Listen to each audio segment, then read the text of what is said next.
Madame, Monsieur, bonsoir. Eh bien, de pertinentes et courageuses réformes dans un sous-secteur aussi important que celui de l'enseignement supérieur et de la recherche scientifique, cela mérite qu'on y accorde une attention particulière. Après 4 années de gouvernance du président Patrice Talon, voici venu le temps des moissons au ministère de l'enseignement supérieur. Pour dresser le bilan, nous recevons Madame Éléonore Yahi-Ladécan. Madame la ministre, bienvenue. Merci, Madame la journaliste. Merci d'être sur cette tribune spéciale qui nous fera mieux appréhender les réformes dans votre sous-secteur. Merci. Alors, pour co-animer cet entretien, je ne serai pas seule. Je suis avec mon confrère de Eden TV, Loris Davor, bonsoir. Bonsoir, Rachida Biomama. C'est un plaisir de partager cette tranche d'antenne avec vous. Bonsoir à tous. Bonsoir, Madame la ministre. Bonsoir, monsieur. Ouvrons cet entretien, Madame la ministre, par la vision qui est celle du chef de l'État pour votre secteur d'activité. Merci beaucoup. La vision du chef de l'État, c'est une vision qui met déjà l'homme au cœur des préoccupations de la nation. Donc, son ambition, c'est de voir le système éducatif du Bénin comme un système performant, un système qui est réellement au service du développement socio-économique et un système qui aborde les problèmes de la nation et qui livre les résultats à temps.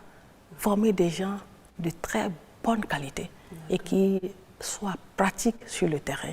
Je crois que ça, c'est déjà l'ambition que nous saluons très bien. Parce que nous savons, le système éducatif, c'est comme la colonne vertébrale qui tient le corps. Donc, lorsque le système est bien, on est sûr que le corps sera vraiment bien debout. Il faut une base solide, en fait. Tout à fait. Alors, il y a bien de réformes dans bien de domaines par les temps qui courent. Au ministère de l'Enseignement supérieur et de la recherche scientifique, il y a également pas mal de réformes. Qu'est-ce qui a motivé ces différentes actions engagées dans votre ministère, Madame la ministre? Ce qui a motivé, merci Madame la journaliste, c'est le diagnostic qui a été fait. Le diagnostic qui est fait et qui montre déjà qu'il y a un certain nombre de préoccupations, un certain nombre de difficultés, de problèmes qui se posaient à ce système. Et c'est ce qui a justement conduit au diagnostic qui a été fait et qui montre maintenant qu'il faut aller vraiment dans la restructuration de la carte universitaire. En dehors de ça, vous voyez, nous avons des produits qui sortent du système. Et ces produits-là sont de plus en plus critiqués par les entreprises. Et se disent, mais quels sont les types de formations que vous donnez et qui amènent les entreprises à refaire donc une formation qui soit conforme à leurs besoins. Ça pose un problème. On se dit, il y a quelque chose qui se passe. C'est ce qui fait que la main-d'œuvre, en fait, n'est pas celle qu'il faut, elle n'est pas très qualifiée. Pas totalement qualifiée. Donc cela appelle justement des réformes pour arrimer le type de formation aux besoins donc, des utilisateurs de nos formations. Donc, lorsque vous voyez également, par exemple, l'informatisation, il y avait beaucoup de difficultés. Donc, pour rendre un service, vous dépensez beaucoup de temps, en ressources, en moyens, et finalement, vous n'avez pas assez de résultats. Donc, cela amène à se dire, attention, dans ces conditions, vous risquez de déployer tellement de ressources pour peu de résultats. Un homme averti, un homme soucieux de développement, eh bien, n'est pas quelqu'un qui est enclin à la déperdition des ressources. Donc, il faut s'arrêter, il faut faire la part des choses, il faut maintenant lancer les réformes. L'autre acte essentiel, important, fort, posé par le gouvernement de Patrice Talon, c'est l'installation du CNE, le Conseil national de l'éducation. Que changera réellement cette instance dans le système éducatif? Ah, vous faites bien de le dire, parce que c'est une grande instance qui va réformer un peu nos interventions et qui va remettre les acteurs dans leur rôle et face à leurs responsabilités. Et le Conseil national de l'éducation a déjà pour mission des missions d'orientation, comme le nom l'indique. Donc, mission d'orientation, mission d'organisation, de suivi et évaluation et de décision. Donc, c'est une instance suprême, comme on peut le dire comme ça, qui s'occupe vraiment des interventions, de la logique vraiment d'intervention, de la responsabilité des uns et des autres, et surtout du respect des tests qui organise un peu le système. Appelle-t-il donc à une certaine redéfinition des attributions et missions des différents ministères en charge de l'éducation au Bénin, l'avènement de ce conseil? Tout à fait. Sa mission a une cohérence verticale et horizontale. Pour ce qui est horizontal, c'est de faire en sorte qu'il y ait un arrimage certain entre les trois ordres d'enseignement. Il ne faut pas qu'il y ait des actions au niveau, par exemple, primaire, qui compromettent un peu la suite de parcours des apprenants au secondaire. Il ne faut pas que les deux ensemble produisent des effets néfastes au niveau du supérieur. Il ne faut pas non plus que le supérieur produise. Et donc des produits, enfin, je me répète un tout petit peu, des diplômés qui viennent donc entacher ou remettre encore en arrière ce qui a été déjà fait comme effort au niveau des deux autres secteurs. Ça, c'est la logique horizontale. Et la verticale, c'est ce que j'ai dit tout à l'heure, l'instance qui est supérieure et qui s'assure de ce que les uns et les autres se retrouvent dans leur rôle. Donc cela appelle évidemment une restructuration. Pour ce qui nous concerne, par exemple, vous avez beaucoup d'attributions qui vont se retrouver au niveau du Conseil de l'éducation. Si je prends les missions que nous avons au niveau de nos conseils, nous avons aussi des conseils, conseils consultatifs, etc. Évidemment, on n'aura pas conseil d'un conseil. Donc, ces conseils vont se fondre et se diriger vers le CNE. Tandis que nous serons aux actions déjà basiques et qui pourront être présentées pour avis au niveau du Conseil national de l'éducation. Il faudrait alors qu'il y ait déjà des mécanismes rigides pour suivre ces attributions afin d'éviter des conflits d'attribution, des conflits... Il n'y aura pas de conflit d'attribution. Et ça a été d'ailleurs même les premières, disons, rencontres et les premières actions que nous avons, tous les autres enseignements, ont eu à faire avec le CNE. On a sorti un peu les attributions, on a regardé qu'est-ce qui nous reste et qu'est-ce qui pourrait être transféré au Conseil national de l'éducation. Ça a été fait de façon... tout est clair, tout est clair, il n'y a aucun problème par rapport à ça. Une fois que chacun a compris son rôle, eh bien, chacun restera dans son couloir et puis bon, ça se passera très, très, très bien. Une chose est sûre, Madame la ministre, le président Patrice Talon nourrit de grands espoirs par rapport à l'avènement du Conseil national de l'éducation. Je vous propose de suivre ici un extrait de son discours lors de l'installation. Les acteurs politiques vont vivre un deuil aujourd'hui. Parce que plus jamais, les mouvements de personnel, les affectations ne seront plus politiques. Elles seront dépourvues totalement des pressions politiques. Ça fait un peu trop longtemps que nous déplorons que le secteur de la santé et de l'éducation sont trop souvent l'objet de pressions politiques et de facteurs parfois exclusivement politiques. J'ai espoir que les membres du CNE ici présents, qui vont être les pionniers de ce CNE rénové, seront capables de relever ce défi en ne se soumettant à aucune pression du genre, puisque vous avez été sélectionnés, désignés et élus sans tenir compte de contexte et des couleurs politiques de chacun. Pour moi, vous êtes neutre et vous le resterez tant que vous siégerez au sein de cette commission. C'est vrai qu'il n'est pas précisé dans les attributions et les conditions qui vous sont imposées la réserve politique. Mais je crois que la mission et l'espoir que le peuple béninois tout entier porte en votre nomination pour échapper à la pression politique seront pour vous comme si c'était une exigence de réserve politique. Je voudrais compter sur vous pour cela. Voilà, le CNE installé, désormais acté. Et après? Après, on travaille.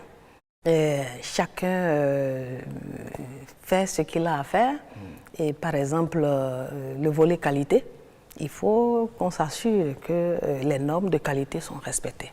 On ne peut pas amener un conseil national de l'éducation et se permettre de faire les choses comme s'il n'y a pas un organe de régulation. Pour ce qui nous concerne, par exemple, c'est de faire en sorte que les cadres performants et compétents se retrouvent à leur poste et qu'ils soient utilisés, qu'il y ait une bonne communication et qu'on puisse agir vite. Ce qui est important, c'est qu'on puisse former des gens bien pour prendre en charge les questions de développement de notre pays. Est-ce qu'on peut dire qu'avec l'avènement du CNE, il y a comme un certain renouveau au niveau de l'enseignement, au niveau de l'éducation au Bénin? Tout à fait, on peut le dire. On peut le dire parce que, comme je l'ai dit tout à l'heure, je prends par exemple la BACES. La BACES, c'est une agence qui va s'occuper de l'aspect qualité et qui va être conférée au CNE. Les questions de gouvernance, nomination, élection des recteurs, tout ça, c'est le CNE qui va réguler ça.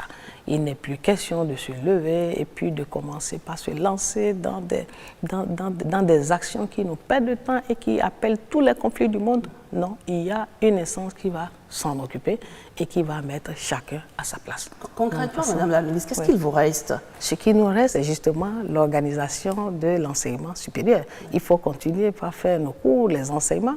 Il faut justement continuer la recherche. C'est pas le CNE. Nous avons la recherche, nous avons l'innovation qui va encore se poursuivre normalement. Nous avons nos 4 programmes, à savoir la gouvernance, l'enseignement supérieur, la recherche-innovation, la vie de l'étudiant, qui se dérouleront véritablement bien. Nous aurons nos PTA qui vont s'exécuter totalement bien. Et à chaque fois qu'il y aura des revues, eh bien, nous allons pouvoir les tenir en lien avec le CNE. Il nous reste bien des choses. Madame la ministre, avant de poursuivre, il me plaît de reconnaître le caractère inclusif des différentes réformes enclenchées. Ainsi, les acteurs clés du secteur de l'enseignement supérieur ont-ils été conviés à un séminaire pour appréhender non seulement la pertinence, mais aussi et surtout l'impact de ces réformes que vous engagez dans votre sous-secteur. C'était bien évidemment le 21 février dernier. Tout à fait. Si vous le permettez, nous allons suivre l'élément pour nous rafraîchir quelque peu la mémoire sur ce séminaire ministériel. 24 heures pour débattre des questions d'intérêt.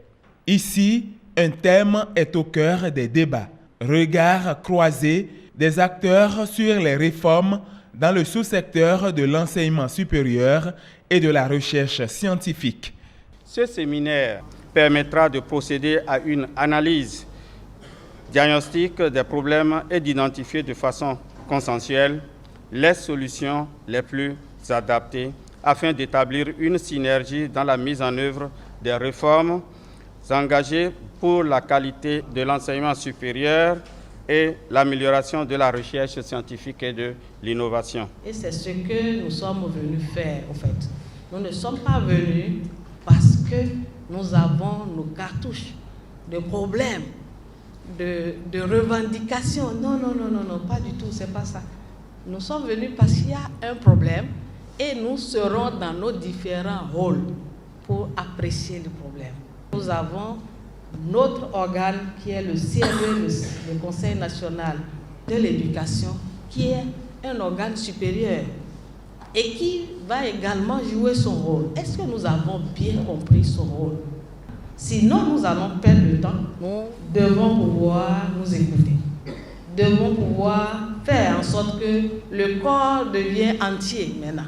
Un rêve que nourrit Éléonore Yahi Ladécan en organisant ce séminaire qui a mobilisé 300 participants pour un total de 10 communications. L'initiative est saluée. Si nous sommes francs, nous pourrons trouver beaucoup de solutions aux problèmes posés par les acteurs. Le gouvernement avait pris des décisions. On a même commencé par préciser la carte universitaire. Maintenant, les difficultés que nous avons sur le terrain, c'est des solutions que nous allons amener à ce que nous sommes en train de faire maintenant. Les solutions aux problèmes de l'enseignement supérieur par les acteurs eux-mêmes.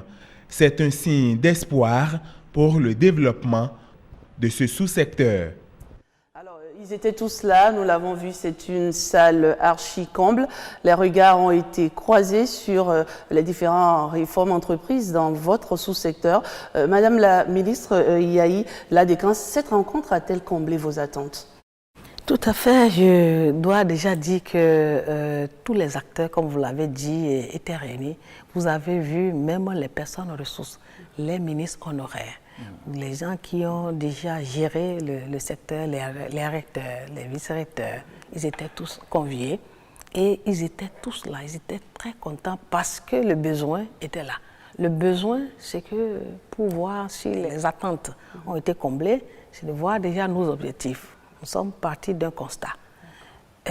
Beaucoup d'interventions et des difficultés, des conflits. Et parfois, les problèmes s'entassaient sans que cela ne soit sous la responsabilité de personne. Donc, le séminaire était organisé, orienté pour que nous apprécions tous les difficultés, les problèmes qui se posent au secteur et que chacun prenne sa part de responsabilité. Et en ce sens-là, on peut dire que les attentes ont été comblées parce que les rectorats savent maintenant ce qu'il leur reste à faire.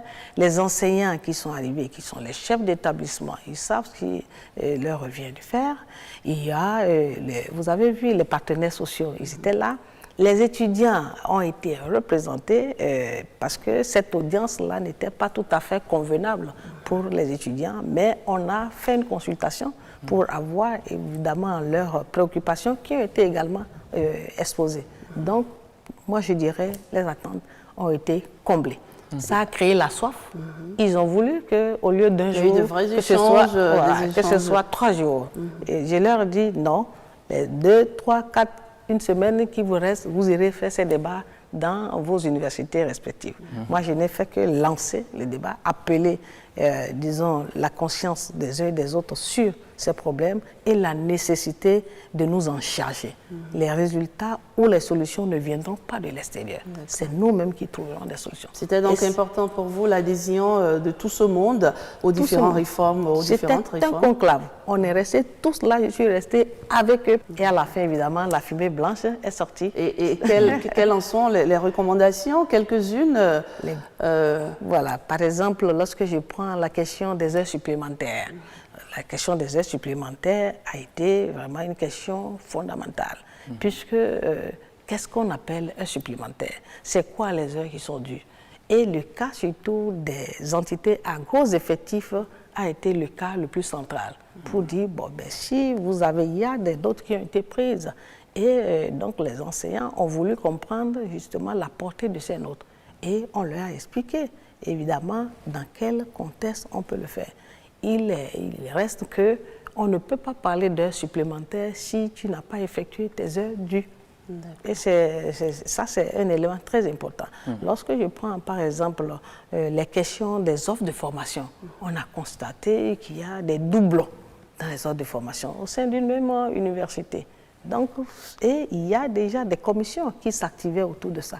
Les commissions ont rendu disons, leur rapport. Et ce sont ces rapports qui ont été appréciés. Et donc, les enseignants, les acteurs ont également apprécié. Ce n'est pas possible que dans le même environnement, on soit appelé à faire la même chose, on disperse de l'énergie. Voilà, autant des choses, des questions de recrutement des assistants, de reclassement aussi étaient revenus véritablement au centre. Et nous avons mené des débats. Ce qui est intéressant, c'est que chacun ira continuer les réflexions. Et nous serons là pour faire en sorte que les priorités de gouvernement soient véritablement mises à leur disposition. L'autre réforme délicate, une des premières, bien conclue d'ailleurs, c'est celle de la définition de la carte universitaire, de la nouvelle carte universitaire, je dirais, Madame la Ministre. Était-ce nécessaire? C'était très nécessaire. Comme je l'ai dit à l'entame, on est parti d'un schéma de multiplicité des universités, sans doute pour doter chaque région d'une université. Il se pourrait bien que, évidemment, l'ambition soit noble, très bien, mais on a-t-on les moyens? Il y en avait vraiment, et puis on n'avait pas les moyens. Il faut engager, recruter du personnel, il faut des infrastructures. C'est vrai que les régions ont également adhéré à la chose et ont fait des espaces, d'autres des infrastructures, mais il reste que les conditions de travail ne sont pas toujours au rendez-vous ne sont pas toujours très disons, reluisantes. Donc, il était nécessaire de faire la politique des moyens et de faire en sorte que finalement, on puisse avoir des universités cohérentes. C'est ce qui a donné naissance à 2 universités pluridisciplinaires, à Bomé-Calavi et Parakou, et 2 nouvelles universités thématiques. Et ça, c'est la réforme-là qui a apporté les universités thématiques. Ça veut dire que ces universités savent qu'il ne faut pas se verser dans de la théorie, dans de la formation dans tous les sens. Il faut orienter les formations vers les priorités du gouvernement. Et d'où sommes-nous partis, Madame la Ministre? Nous sommes partis, pour ce qui concerne les 4 universités, nous sommes partis de 7 universités. Et nous sommes revenus maintenant à 4 universités. Et vous savez, il y avait une université à Lokossa, il y avait une université à Natitengu, il y a une université à Bomé, il y a une université à Porto Novo, il y a une université à Kétou, et l'université d'Abomey-Calavi, l'université de Parakou. Donc c'était vraiment 7, et les 7 universités faisaient presque, disons, les mêmes choses, sauf à 2 endroits, par exemple à Lokossa, où c'est un peu technique, avec un campus quand même dédié à tout ce qui est littéraire. Et en dehors de ça, à l'université de Kétou, c'était réellement orienté agriculture. Donc cette nouvelle carte a renforcé cela, a réduit les universités et donné un peu plus de moyens. Et c'est ce qui a fait que les infrastructures qui étaient érigées ici et là ont pu être achevées dans une grande proportion. Vous tenez résolument à la reconstruction du système éducatif béninois en phase avec les ambitions économiques. Selon vous, quels sont les leviers possibles sur lesquels il faille actionner? Ah, très bien. Le système éducatif, surtout au niveau du supérieur, est très sensible. Et il faut s'assurer déjà que nous avons de très grandes instances qui sont parfaitement, disons, installées dans leur rôle, comprises. Le rectorat gère, les rectorats doivent gérer évidemment tout ce qui est l'administration universitaire. Et ces instances doivent, le conseil scientifique avec les conseils sectoriels sont structurés. Et une fois que les instances sont bien installées, évidemment, il reste l'homme même qui va animer le système, l'enseignant. L'enseignant, il faut agir à ce niveau pour que l'enseignant ne se retrouve plus comme quelqu'un qui détient à lui seul le savoir et qui se sente seul, tout puissant à décider et peut-être au détriment de la volonté ou des droits même des apprenants. Donc, le levier sur lequel il faut agir, c'est la qualité déjà de l'encadrement, l'enseignant même qui est formé et qui est structuré en pédagogie et évidemment la qualité de ce qu'il donne comme information. Vous savez, la qualité de l'encadrement, vous avez dit, comment on contrôle tout ça, Madame la Ministre? On contrôle la qualité de l'enseignement, par exemple, par les colloques, par le conseil scientifique, parce qu'il y a une évolution dans les grades. Mais ce contrôle n'est pas un contrôle qui va jusqu'à ce que l'enseignant produit pour aller justement vers les apprenants. Je donne un exemple. Je suis enseignante, je fais mon cours, donc je me lève, je fais le cours. C'est vrai qu'il y a un conseil pédagogique qui définit un peu les calendriers, les emplois du temps des uns et des autres. Une fois que tu as ce que tu dois faire, tu t'en vas et tu le fais. Il n'y a personne qui puisse vraiment s'assurer de ce que tu dois faire, tu es en train de le faire réellement. Alors aujourd'hui, c'est quoi? Aujourd'hui, on vérifie les fiches, on voit si le contenu est... Non. Là, c'est un peu plus structuré, effectivement, au niveau du secondaire. Et je crois que tout ça là pourrait justement arriver au niveau du supérieur pour faire en sorte que justement ce qu'un enseignant prépare et va, disons, délivrer aux apprenants, que ce ne soit pas un message choquant pour eux, que ce soit un message qui les disperse.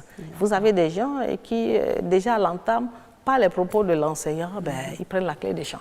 Parce que l'enseignant, même il faut une certaine pédagogie. Il faut une certaine pédagogie. Mais il faut reconnaître quand même qu'il y a les centres de pédagogie qui sont disons, installés à cet effet. Mais seulement la structure, l'instance supérieure ou suprême qui va les gérer, ça va être la BACES.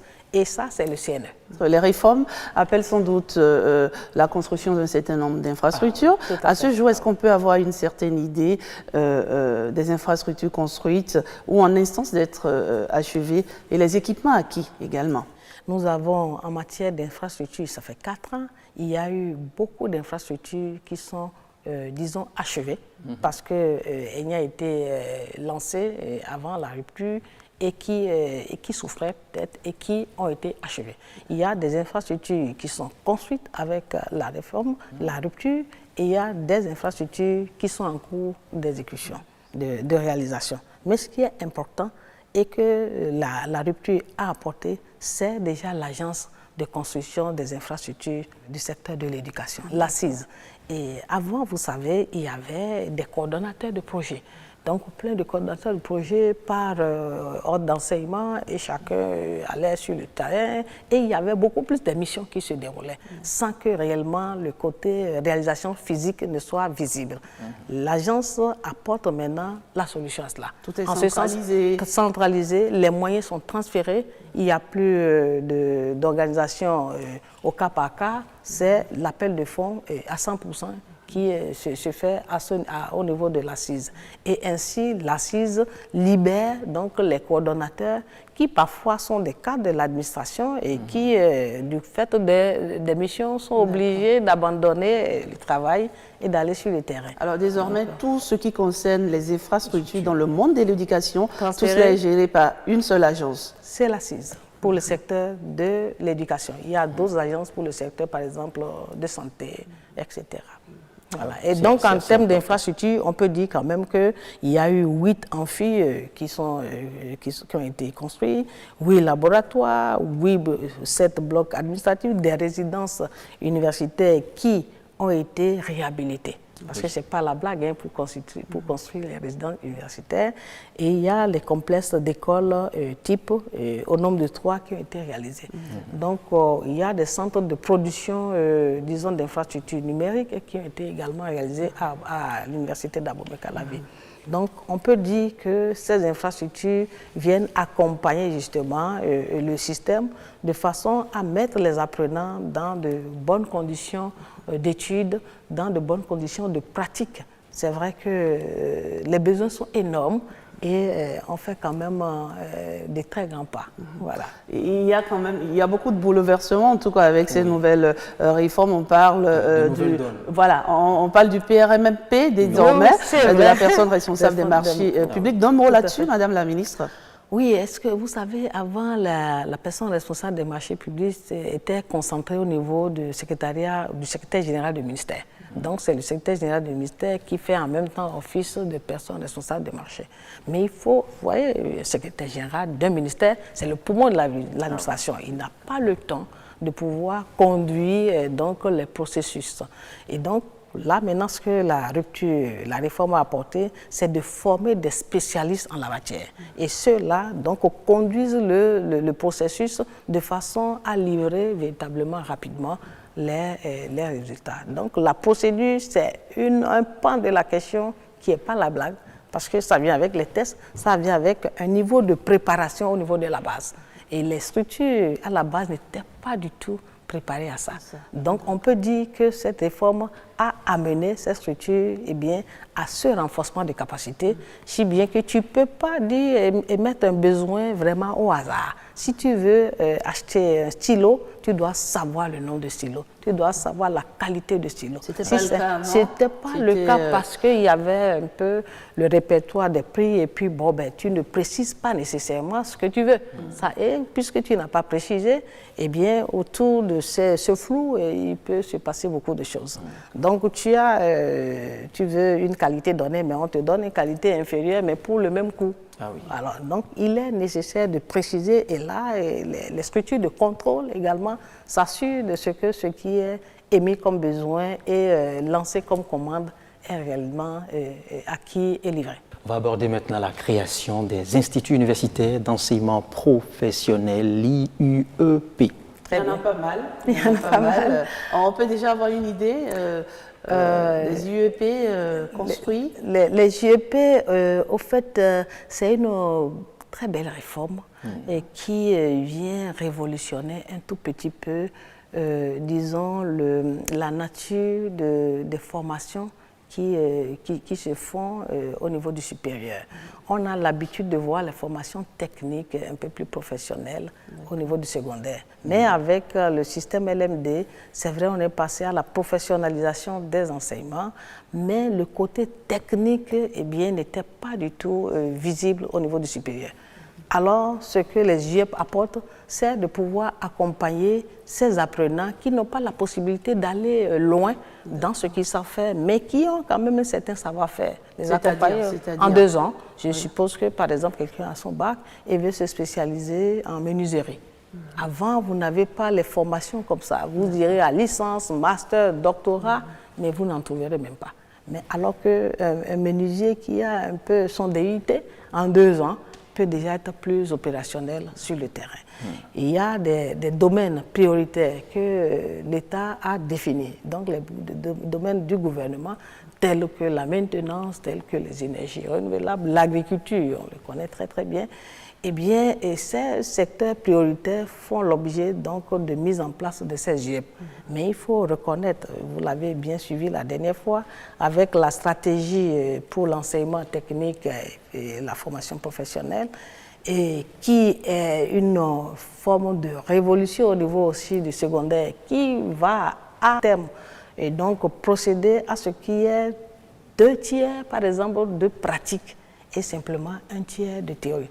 En général, c'est beaucoup plus théorie et la pratique, c'est peut-être à peine 1%. La stratégie enseignement et formation technique et professionnelle inverse ces données. Et donc, les JEP représentent un continuum de cette stratégie au niveau du supérieur. Donc, voilà un peu, mais il faut dire que c'est 7 domaines. Pour le moment, nous en sommes à déjà un IEP au niveau de l'agriculture et nous nous activons vers 2 autres IEP au niveau de la maintenance et des métiers du bois. Donc ça permet à la limite, à la longue, en 10 ans, de pouvoir quand même adresser près de 5000 apprenants qui savent faire quelque chose. Et qui savent vraiment faire quelque chose et qui sont opérationnels. Et c'est assez important. Très important, on en a besoin. Vous voyez, pour repêcher cette frange de diplômés que nous livrons. De personnes ne supportant pas le cursus classique. Voilà, et qui s'échappent, qui sortent de ce système-là et qui se retrouvent dans la nature en train de bricoler. Au lieu de laisser des gens bricoler et nous créer des problèmes nouveaux, autant les canaliser, les renforcer pour orienter leur intervention. L'autre réforme également audacieuse au niveau de l'enseignement supérieur est intervenir au niveau des EPES, les établissements mécontentement, remous, plein de choses à ce niveau, mais vous avez tenu bon, Madame la Ministre. Merci beaucoup. Vous avez très bien compris, ce n'est pas la blague. Les EPES sont les établissements privés d'enseignement supérieur et c'est le pan complémentaire du public. Nous avons le privé, nous avons le public. Et nous, le partenariat public-privé nous met forcément ensemble. Mais il se fait qu'on ne contrôlait pas trop ce qui se fait à ce niveau-là. Et on est venu vraiment de très très loin. Cette réforme-là a été très fâcheuse pour certaines personnes parce que ça bousculait certains intérêts, mais on se doit de féliciter ces promoteurs d'EPES qui ont véritablement accompagné ces réformes avec le ministère. Et là, maintenant, nous en sommes arrivés à un toilettage, à un assainissement pour savoir ce qui se fait dans le privé, que ce soit conforme à ce qui produit des effets bienfaisants pour la société. Et donc, nous avons des EPES qui attendent d'avoir leur agrément parce qu'ils ont reçu un avis favorable du Conseil national. Et nous avons d'autres qui ont été carrément déclassés. D'autres qui sont appelés à être fermés systématiquement parce qu'eux-mêmes n'existant pas et laissant leur label dans les mains des commerçants et qui les utilisent à leur gré. Et tout ça, c'était pas très très bon. Mais ça, c'est ce que la RUPU a procédé en termes d'assainissement. Et on peut dire que ces EPES-là attendent maintenant d'aller un peu vers l'homologation. Il y avait quelques difficultés, vous l'avez dit, s'ils se fâchent, c'est parce que ça fait un moment qu'ils attendaient d'avoir, disons, leur agrément. Et on a fait également de la mélancolie Et puis, inhérente à toute réforme, justement. N'oublions même pas que on a organisé les examens nationaux pour ça, pour continuer. Parce qu'avant, c'était la conscienture. Et à un moment donné, on s'est dit, on prend véritablement des risques. On ne peut pas signer ce qu'on ne connaît pas nous-mêmes. Donc, il faut maintenant organiser un examen. Si les apprenants étaient très bien formés, évidemment, à travers l'examen, ils vont le prouver. Et dans ces conditions, on peut délivrer des attestations. Sur 5000 dossiers, on a déjà donné d'attestations à plus de 75%. Donc, à l'ère des moissons, on peut dire que ces épaisses-là ont retrouvé leur sucré. Voilà. Il y en avait au départ, Rachida, quelques résistants. Oui. Vous en notez encore ou ils sont tous rentrés Non, ils sont tous rentrés. La preuve, ils ont créé une fêtière, une union des épaisses.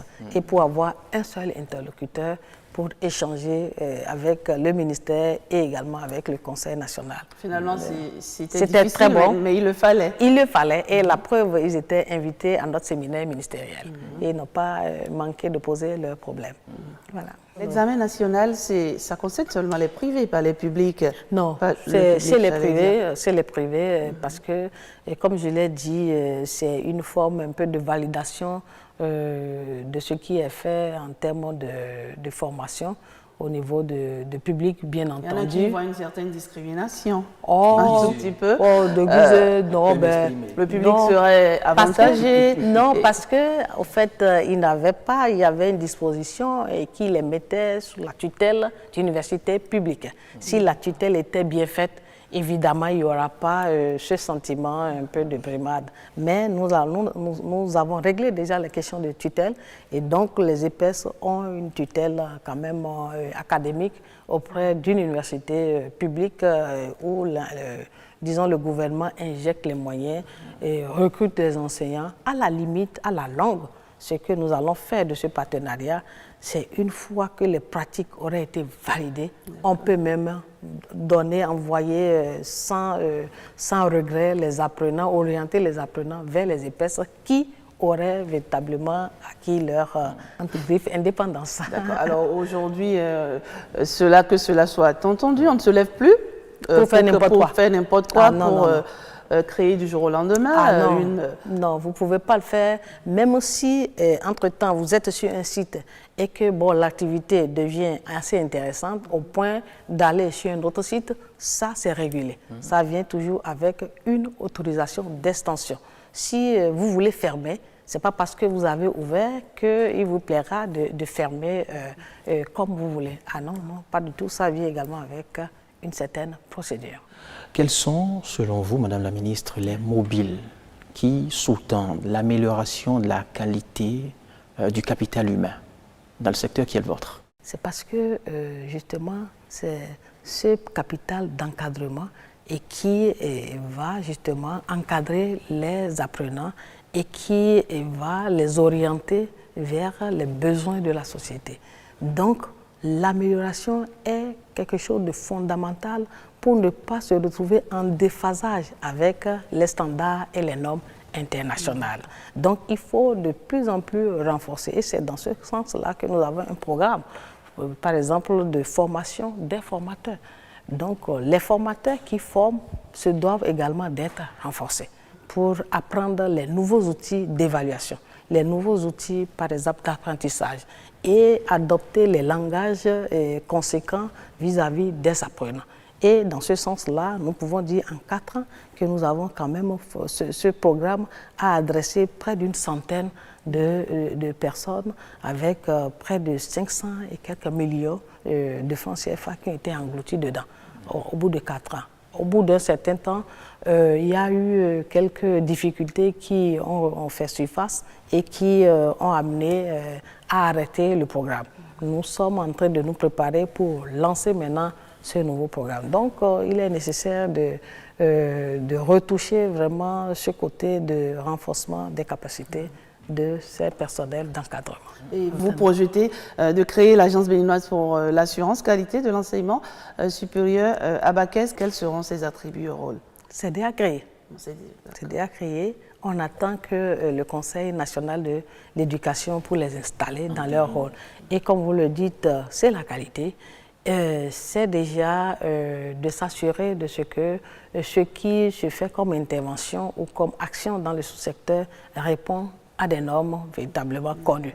Donc, il n'est plus question qu'un enseignant se lève et, comme on l'a dit tout à l'heure, se permette de faire ce qu'il veut. Donc, l'évaluation, quelle forme d'évaluation on va faire? Et il y a des gens, même la forme d'apprentissage, il y a des gens qui continuent d'utiliser le papier, de dicter les cours. Est-ce que c'est une bonne méthode qui est adaptée à l'évolution de nos apprenants? Est-ce qu'il faut leur laisser le support? Tout ça là va être régulé.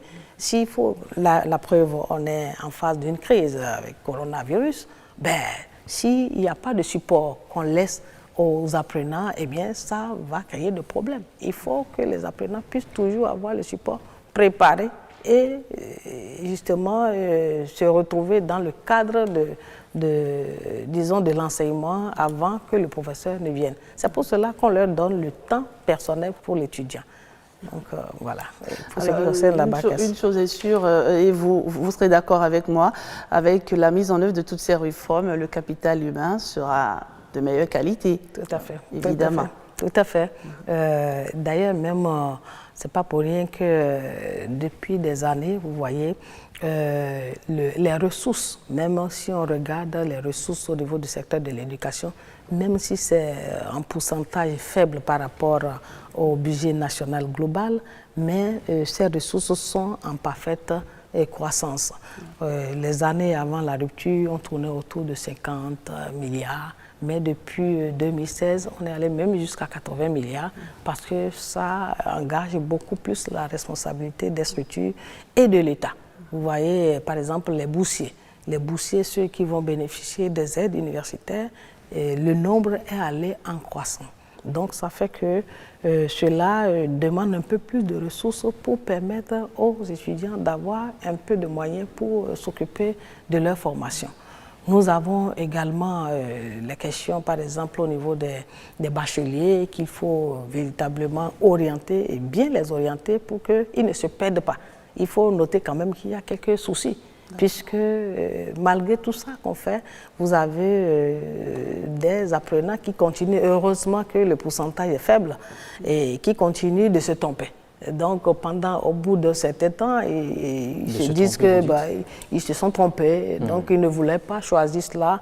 On leur a donné la bourse dans telle filière, ils souhaiteraient aller dans une autre filière. Ils demandent même qu'on leur transfère les bourses, comme si vraiment c'était une opération un peu élémentaire, un peu déplacée. Donc, tout ça là, nous sommes en train de leur... Il y a maintenant un nouveau système... Tout le système huilé pour que les uns et les autres soient responsabilisés un peu plus dans leur choix. Voilà. On va poursuivre toujours dans ce volet de l'amélioration du capital humain. Vous y êtes déjà. Cela prend en compte différents départements de l'ACE, des nouveaux bacheliers, aux formations universitaires dans les différentes filières, dans les écoles doctorales aussi. Et parlons justement des écoles doctorales, Madame la Ministre. Oui. Que pouvons-nous retenir de l'aide, du soutien de l'État aux doctorants? Vous avez parfaitement raison.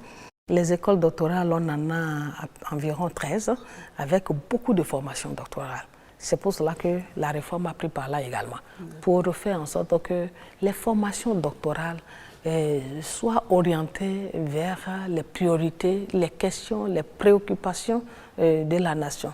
Que ce ne soit pas des sujets comme ça aléatoires qu'on donne aux doctorants, et on produit des docteurs qui n'auraient pas vraiment abordé les vraies questions.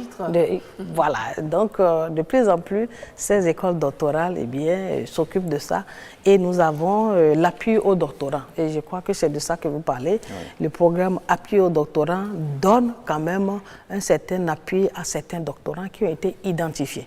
Et ce programme a quand même déjà adressé plus d'une centaine de doctorants, et avec des centaines de millions de francs, même disons 1 milliard de centaines de millions, c'est peu dit. Il y a beaucoup qu'on donne. Et laissez-moi vous dire que ces doctorants participent également à l'amélioration du capital humain. Parce que les questions de recrutement, ce n'est pas des questions simples pour recruter. Et ce que ça induit en termes de masse salariale, ce n'est pas la blague. Et ces doctorants-là viennent assister les enseignants Parmi eux, il y en a qui sont devenus docteurs, il y en a peut-être qui sont déjà recrutés, et il y en a qui sont toujours là en attente d'être recrutés. Voilà. Il y a désormais une nouvelle façon de faire aujourd'hui avec les responsables d'étudiants. Madame la ministre, il y a un arrêté interministériel qui a été pris dans ce sens. Justement, vous êtes allé au contact de ces étudiants pour leur expliquer un peu la pertinence de cette réforme-ci. Je vous propose qu'on suive cet élément et juste après, vous nous parlerez un peu plus en détail de ce que c'est. Nous voulons déjà... Face à face, la ministre de l'Enseignement supérieur et de la Recherche scientifique et l'ensemble des responsables d'étudiants des universités publiques du Bénin. Une rencontre d'explication des 12 articles de l'arrêté interministériel numéro 059 qui fixe les nouvelles conditions de financement des activités des différentes associations. Désormais, les associations les plus représentatives dans chaque université publique sont invitées à mettre en place un bureau fédéral qui sera chargé de gérer, en partenariat avec les structures étatiques, toutes les questions liées au financement de leurs activités. Une réforme saluée par les différentes associations syndicales à l'issue de la séance. C'est déjà heureux que nous ayons cette information. C'est d'autant plus qu'heureux aussi de savoir que l'autorité ministérielle a demandé à rencontrer toutes les associations estudiantiles pour que nous parlions à cœur ouvert des problèmes qui minent les étudiants dans leurs universités respectives. Qu'on le veuille ou non, un tien vaut mieux que deux, tu l'auras.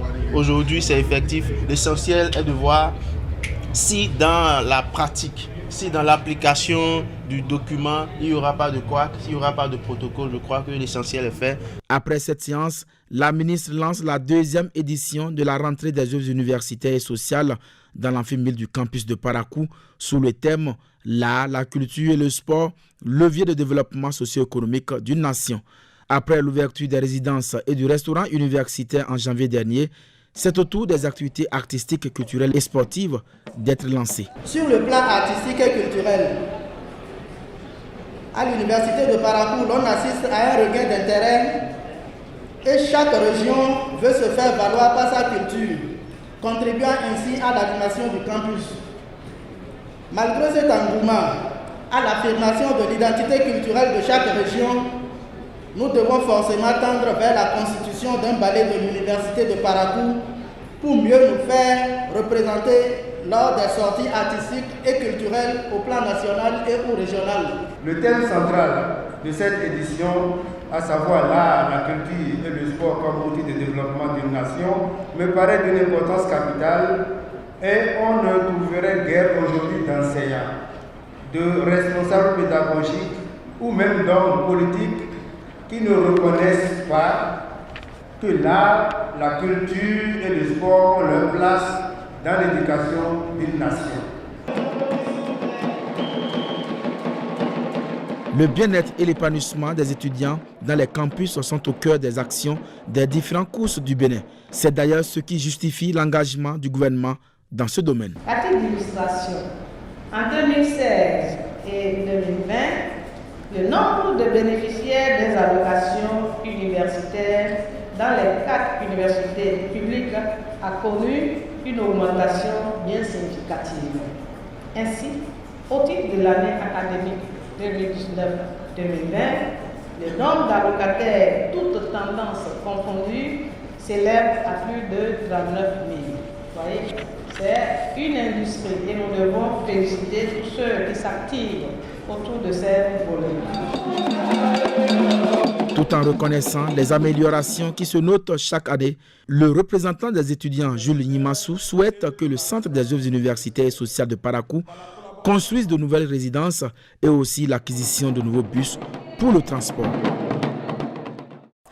Alors, Madame la ministre, fini donc, quand je suis cet élément, je me pose juste une question. C'est donc révolu ce temps où les responsables d'étudiants utilisaient le financement à eux attribué comme ils le voulaient. On est venu de très très loin. C'est arrêté, disons, interministériel. C'est avec le ministre de l'économie et des finances qui, justement, a sanctionné tout le processus.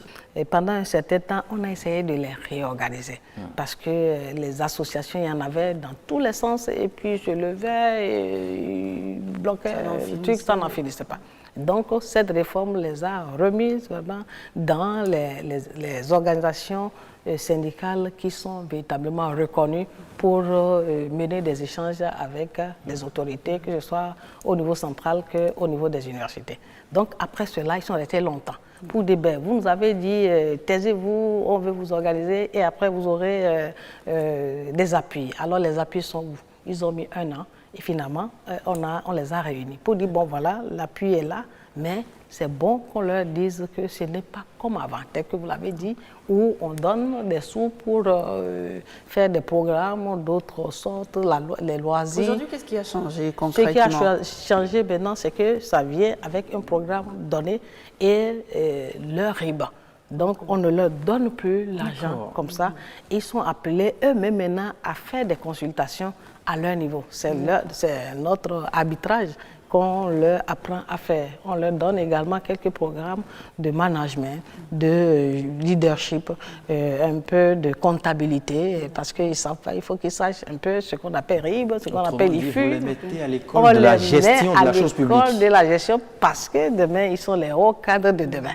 Donc, c'est ce que nous avons eu à leur faire au cours de cette rentrée sociale, où on a d'abord demandé que tous ces responsables-là viennent de toutes les universités. J'ai eu 2 heures d'échange avec eux. Ils ont posé des questions. Vous avez eu le sentiment qu'ils ont... Oui, ils ont fustigé... Parce que sur les questions de financement, c'est vrai. Les responsables d'étudiants sont parfois un peu... Par exemple, mais ils ont fait de très riches contributions, on les a rassurés. Ils ont dit qu'ils s'attendaient, par exemple, à avoir des domaines tels que les domaines de l'art, les domaines de l'environnement, de l'éducation, qui soient plus visibles. On leur a dit, c'est toujours ça pour vous. Lorsqu'on donne un domaine, comment vous êtes capable de vous organiser pour répondre à cela? Le bailleur dit, bon, voilà ce que je prends. Alors toi, tu as un objectif, mais utilise le langage du bailleur et puis tu te retrouves dedans. Si tu veux aborder un programme sur l'éducation, eh bien tu l'abordes, mais toujours dans ce sillon qui peut-être à étendre les années dans... Il y en a qui pensent que cette nouvelle collaboration tend un peu à confiner les étudiants, tend un peu à mettre dans la liberté. Voilà. Non, c'est beaucoup plus pour les accompagner et les former et déjà la gestion de la cité demain. Parce qu'ils sont appelés à grandir, c'est 1 an, et ils font 1 an, c'est 3 ans, hein, mais ils essayent d'alterner ça chaque année. Donc on leur apprend également un peu ce que c'est que le respect des engagements, le respect des tests. Donc je crois qu'ils ont été très très bien, on a eu une merveilleuse séance avec, de toute façon avec ces étudiants, les responsables. J'ai jamais eu de problème avec eux. Il faut savoir déjà comprendre leurs besoins et savoir quand même leur dire les choix stratégiques, leur dire, ah non, ici, vous ne devez pas aller là. Mais là, ok, qu'est-ce qui est le problème? On les comprend et puis bon, voilà, ça se passe bien. Ils ont abordé les questions, évidemment, parce que ça, c'est le volet de programme La vie de l'étudiant et qui couvre en même temps les œuvres universitaires sociales telles que l'hébergement, telles que la restauration et puis les transports. Mais il y a un plan de réforme également dans cette rubrique, ce domaine des universitaires parce que, eh bien, on ne peut pas continuer à gérer les universitaires comme ça. C'est à peu près 3-4% de services. Autant impliquer les partenaires et donc ils ont un peu plus de moyens et justement réguler justement les services pour que ce ne soit pas écrasant pour les bénéficiaires. Et c'est ce que nous avons commencé. Ce qui explique l'ouverture du capital. L'ouverture vraiment du capital et l'implication des privés dans ce domaine. Si bien que là où ils sont en train de s'allier et de ne pas pouvoir bien manger, eh bien quelqu'un d'autre peut ouvrir un resto à coût toléré pour permettre vraiment de manger. Et je dois profiter quand même pour saluer déjà une association au niveau de l'université de Kétou qui s'est déjà mis dans la danse et qui a déjà offert un minibus pour faire le transport de ces étudiants-là qui sont vraiment dans des sites très éloignés. J'ai fait le tour de l'université de Kétou, eh bien c'est vraiment assez loin. Et s'ils font toutes ces distances, c'est évident qu'arriver au cours, ils vont sommeiller et ils ne vont pas pouvoir bien rendre. Donc nous félicitons déjà ceux-là qui nous accompagnent et nous attendons donc les autres partenaires également. Voilà. Il y a également une réforme au niveau des courses. C'est ça, c'est déjà la réforme au niveau des courses pour faire en sorte que les privés puissent s'intéresser à cela.